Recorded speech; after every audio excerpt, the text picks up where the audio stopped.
I have done some prison work and worked with prison ministry when I was younger, so there are exceptions for our listeners to point out, because sometimes people may hear, no, this person changed. But as a whole, I would agree with you. Our system, as it is set up, does not promote growth or change and is really geared towards punishment.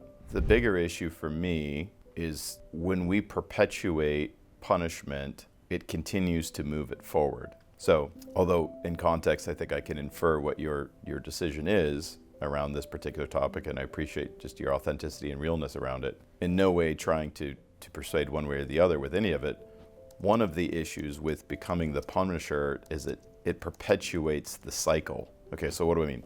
Well, with him going to jail, it's not just creating a negative impact for him, it's going to create a negative impact for his kids, for the people around him, that perpetuate this cycle. Right? When you see, how often do you hear when you have people who are in and out of the system themselves say things like, well, that was my family, my dad, my mom was in and out of the system, right? It perpetuates the cycle. In order to create change, we have to do something different, right? It's insanity to do the same thing over and over again and think you're going to get a different result. You're not.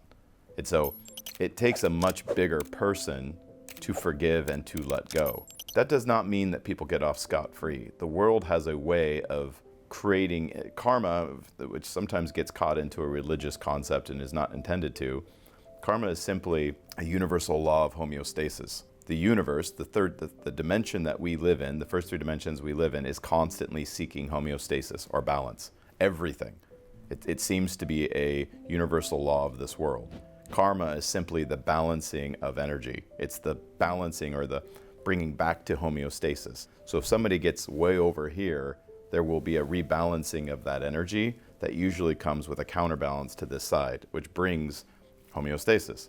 And so even though it is not our place to judge, and in many cases, unless that is literally our role, it is not our place to punish, that does not mean that one gets out of things. And so for the people listening going, no, they need to be taught a lesson, they will learn.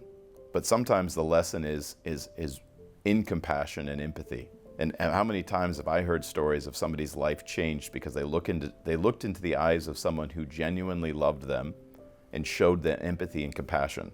That does not mean to be their friend or their friend again. That does not mean you reignite a relationship with them. It simply means you show compassion and empathy for the human in front of you. And very often that is a life-changing event for someone. Now, if it is not, the only person you can control is you. So you show up as you because that's who you are. We have to surrender our illusion of control. It's concerning if I see somebody do something that seems good, but they're doing it because they're expecting a particular result or have an expectation of what it's going to lead to. For me, you operate from principle because you operate from principle.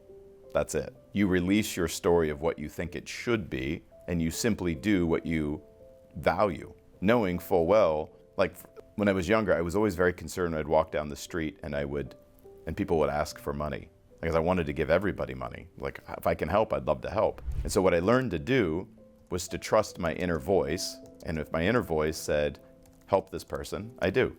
If my inner voice is not compelled, I do not. But as soon as I give that person money, I have zero expectation with what they do with it. I don't go buy drugs, don't go drink alcohol. I have no idea what their story is of life. And it is not any of my business or my responsibility. I'm simply doing what I believe I'm supposed to do, and that is it. And I surrender the rest, which is, on our last conversation, we talked about the three illusions and the path to awakening. One of them is the illusion of control. And the illusion of control is surrendering the idea that I can control an outcome or an expectation or a story of other. The only thing I can do is control my decisions. Full well knowing I may do something with intent, with a particular intent that may not play out. But I still did it because that's who I am, not because I expected something in return. And that, again, is a very hard thing for most of humanity to accept. And there are probably some that would say that is either unreasonable or not realistic. Like that's just not how humanity shows up. I would challenge anyone to go down that path and see what happens. It is a much more beautiful way to live. When you live from principle and value because that's who you are, not because of what you expect in return.